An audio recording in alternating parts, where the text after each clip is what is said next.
You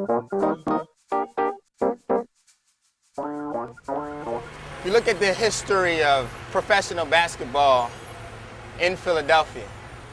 Philadelphia 76ers went to the championship in 1977 and lost to the Portland Trailblazers. Went to the championship in 1980 and lost to the Los Angeles Lakers. And they got Moses Malone for 1982-1983 season. And prior to that season, Moses Malone was wearing the franchise. White Nike, red swoosh. Perfect. Almost perfect. 1982, Bruce Kilgore came up with the Nike Air Force 1 and blessed Moses Malone with that shoe. And in turn, he blessed the city with the championship in 1983. So that shoe means a lot to this city because Moses Malone was that one player. Philadelphia Sixers were one player away. And then there was Moses. Moses came and he delivered the Philadelphians to the promised land. It's called fo, fo, fo. You say that anywhere in the city. If you're 25 or older and you like basketball, you know what that means. Fo, fo, fo. That's the Air Force One. And that is what Moses Malone proclaimed would be the record for the 76ers. They would sweep 4-0. 4 is the number. And they swept the Los Angeles Lakers 4 games to 0. And the rest is history. At the time that the Air Force One hit Philadelphia, Philly was all about ball. Philly, we play hard and we know how to play. And I'm not hating on no other city because there's great players all over the world, but Philly, we do it big here. And it reflects the sneaker of the time, Nike Air Force One. And I say force because that's what you got on the court.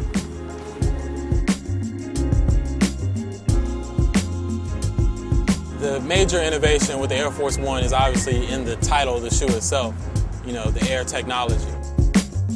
I mean, when we first heard that there was air in shoes, I mean, it was kind of incredulous. I don't think any of us really believed that there was air inside there. And I remember the one advertisement with the Air Force One, and the sole of the shoe was cut away and did a diagram, and you could actually see inside of it, and it said it was air. You gotta understand, bro, sneakers made in the 70s and early 80s, I mean, were really, really hard on your feet. I mean, the more important thing really at that point used to be socks. You know, you look at old pictures, you see a lot of brothers wearing 3, 4, sometimes 5 pairs of socks because that's what gave you your cushioning on the concrete. But when the Air Force One came out, all of a sudden you could wear 1 pair of socks. Basketball shoes before 1982 were not, in modern terms, comfortable. They didn't offer that comfort or that support that players need. If you took a player in 2006, put them in a shoe, say an 80, 81 shoe, they'd be lucky if they lasted a quarter or, you know, half a quarter in a shoe like that. The endurance and the stamina of a shoe all of a sudden changed. That was the Rakim. That was like what, you know, raised the bar of what sneakers could be. The unique thing about Nike Air Force One is it went from being a basketball-specific shoe with air, a new shoe with air, to a shoe that now, culturally, is accepted worldwide. People on other planets wear Air Force Ones.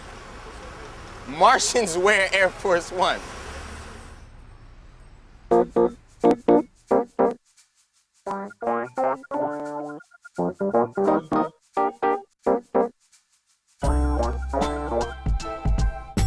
We started selling Air Force Ones 1982. Sold pretty good. The guys liked the soles, they liked just the look of it. I think what really made it was the thickness of the sole, the strap. They liked the word air on it, just the beefiness. That's the look that they wanted. It was a nice, basic looking shoe. Not too many colors. If you had the Air Force One, you were the SHIT.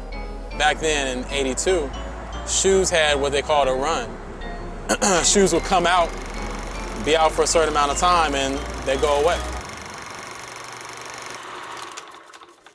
Kids in Baltimore, in particular, at that point in time, after the Air Force One had its initial run, were still coming to the stores like, yo, can I get them ones? Can I get those Air Force Ones? 3 retailers known as the Three Amigos picked up on that, had meetings with Nike and was like, look, why don't you bring back this shoe? You had Charlie Rudo Sports, Downtown Locker Room, and Cinderella Shoes. It was Harold Rudo and myself who came up with this idea of, resurrecting the Air Force One. We had a meeting and I told them I wanted to bring in some Air Force Ones and what would it take to do it. They thought we were fucking crazy. They said, you guys, but I believe in you guys. If you guys are crazy enough to ask for it, we're crazy enough to make it for it. We were forced to take 1,200 pair of each color. A white royal blue and a white chocolate brown. We took them, we sold them right out. The Air Force One was reborn. This was unprecedented. We started doing a program with Nike, different color each month. That's where the Shoe of the Month thing came from in Baltimore. Kids were fiending for this shoe every month, coming there buying every different colorway they could get. They would come up to me, hey Paul, you think you can make a sky blue? Yeah, we have that already in the works. That took it to another level. This is something that had never been done before. Back then, you had almost an internet between New York, Philadelphia, Baltimore. You had the I-95 corridor, the I-95 freeway expressway linked these 3 cities. Next thing you know, cats in Philadelphia and New York are getting informed about what's going on in Baltimore and vice versa. When we found out where they were, we went. Oh yeah, people were coming down from New York buying shoes. People were coming from DC buying shoes from us. So the word got around pretty quick. And they would have 15 colors of Air Force Ones in the windows. I won all of those 3 times. That's what it was. We knew it was working. We were rocking. It just spread like wildfire. This is without advertising. This is without Nike making a big push. This is by word of mouth. This is through that internet connection that preceded the digital technology by, decades. That's where the genesis of this whole rebirth of the Air Force One came from. You never know. Sometimes you just can't figure it out. It's like being in Las Vegas and you have the dice in your hand and you're rolling it. You just don't know.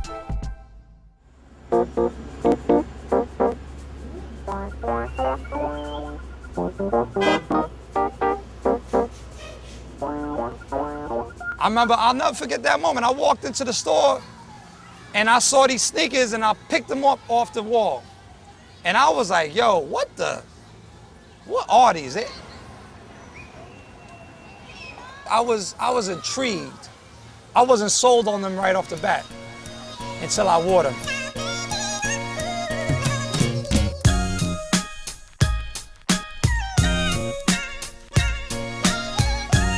It was the ball-playing community that wore those sneakers off the bat to play ball.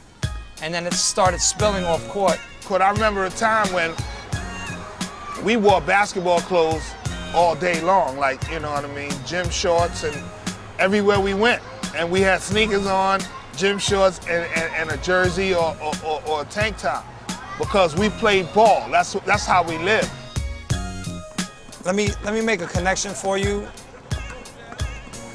Like basketball and hip hop, they're so intertwined. It's not even funny. Like before hip hop came along, there was nothing but basketball. When we were playing ball, like we were listening to rap music, and the guys that were involved in hip hop, they love basketball. A lot of them played ball. So the relationship between hip hop and sports period, but mainly basketball, is really tight and interwoven. Me, particularly in my life, if I hadn't gone hip hop, I'd have been a ball player. Just do it, baby.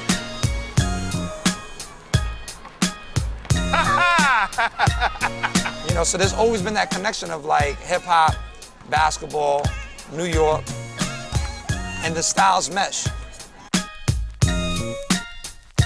You know, walking here is a very functional part of living in New York, you know. So if you're gonna walk, you know, it's like, what do you want to be seen in?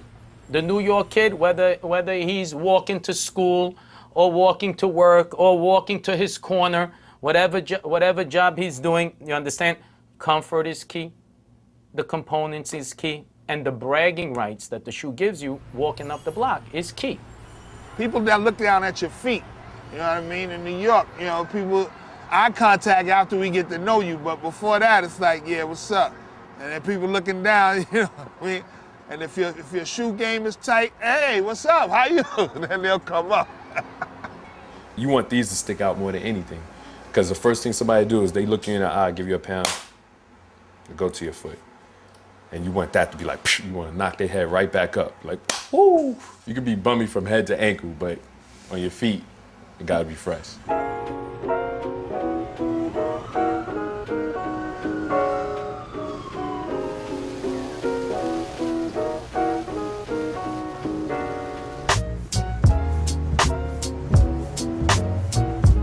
Harlem has always been such a like a headquarters, if you will, or center for African American style. A great place for music, basketball, culture, history, pride. I mean, on and on and on. Everything like fresh for young black was Harlem first. You know what I'm saying? Jazz was in Harlem. The Apollo was in Harlem. All the flashy basketball players were in Harlem. They were all driving up there in Rolls Royces. Being in Harlem and getting those sneakers, you called them Harlems, you called them Uptowns. You lived in Brooklyn and you called your sneakers Uptown. Cats from Brooklyn, they knew what time it was, you know. Cats from LES, they knew what time it was. They had to come uptown to get Air Force Ones, or Airs, or Uptowns, or Nike Airs, Nike Airs. You know, that's what we originally called it, Nike Airs. That was the original nickname for the Air Force One. You can go anywhere in the Bronx, Manhattan, Brooklyn, Queens, wherever, and ask for a pair of Uptowns and they're gonna know what you're talking about. It was just such a beautiful sneaker to wear, and it came out in colors. You know, you had the fruit flavors, what we call them. You had the orange, you had the burgundy, you had the forest green, you had light blue. You know, so that meant that you could dip it up with different outfits. And there's 1,700 different Air Force Ones.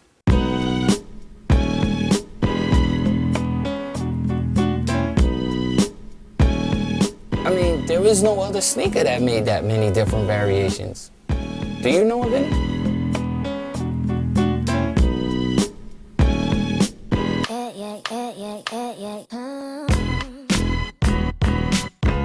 Nothing is as popular in dressing circles and, you know, in being fresh to death circles than Air Force Ones. That's some people's dress shoe.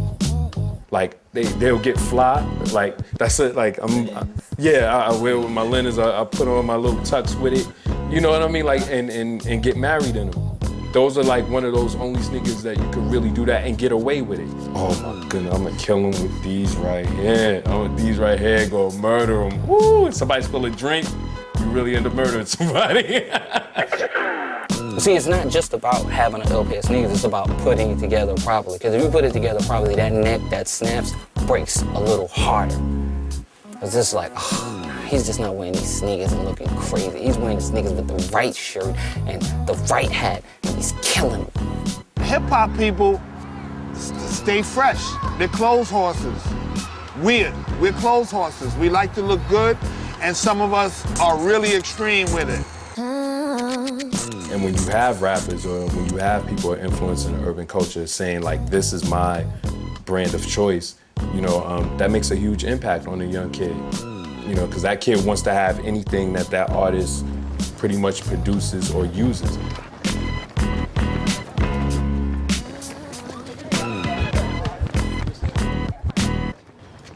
You know, in one sense, you could probably credit hip-hop in general almost 100% for the popularity of both the brands and sneaker culture as we now know it.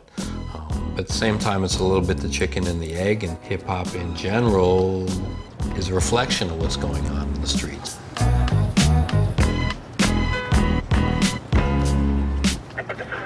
It was the streets. The streets made Air Force Ones hot. Harlem made Air Force Ones hot. No rapper, nobody is responsible for that shit, just the streets. And no one guy said, oh, I'm gonna wear Air Force Ones and make them hot. No, that shit happened in goddamn basketball tournaments. Like, what the fuck were those? And then it wasn't like everybody loved them. It was the fresh dudes who played basketball who were like, those are crazy. I'm not playing in those. I'm gonna wear those on the street. It wasn't like Nike was like, bow, the shoe of choice, this is for you.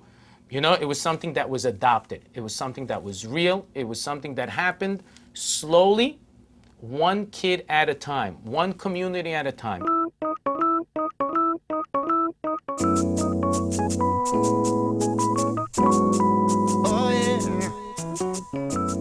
Air Force Ones will move without a commercial, without a superstar.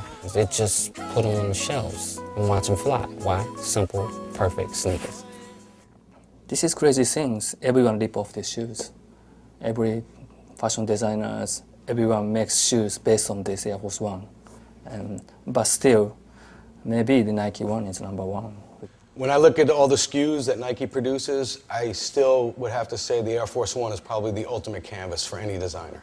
You can add on to it, you can build up on it. It's such a strong foundation, you can erect anything up on it. That's what the Air Force One to me is. It's the classic Nike, but even beyond just Nikes, it's the most classic sneaker out there. With the white on white, that's it. I mean, they're too pure to play basketball in. And they're like a basketball sneaker. But just the lines and the purity of the white, I mean, they're so white. I mean, when you open up the box, let me show you. When you open up a box of these, right, if you listen closely, you can hear the angels in heaven, right, sing, right? You open the box slowly and it's like,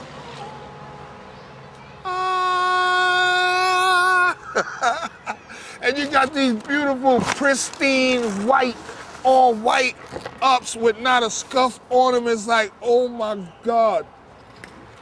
That's what it is, B. That's what it is. You know, and that's the passion that a lot of these kids in the hip-hop community had towards footwear. Similar to my girl, you're good for me.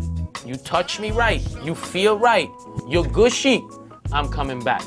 I'm gonna represent you, represent me. I'm not flirting with anybody else. Just give me one. Got one girl. Just one. That's all I need. Perfect marriage. My shoes, my game, my sport. I do. Yeah. Dude, it's definitely married to the shoe. Does it have some other baby mama? You know what I mean? Does it have some other friends? Does it have some other little whatever on the side? Yeah, but is this probably the one? Is this like the one that I'm calling my baby mama? This is the baby mama. You know what I mean? And I need to see her. Yo, you can't, people try to like theorize this whole sneaker phenomenon to like such a deep level. It's so simple. You make a nice looking sneaker that's comfortable, people gonna wear it. It's that simple. It is what it is, you know, it's love is love. Thank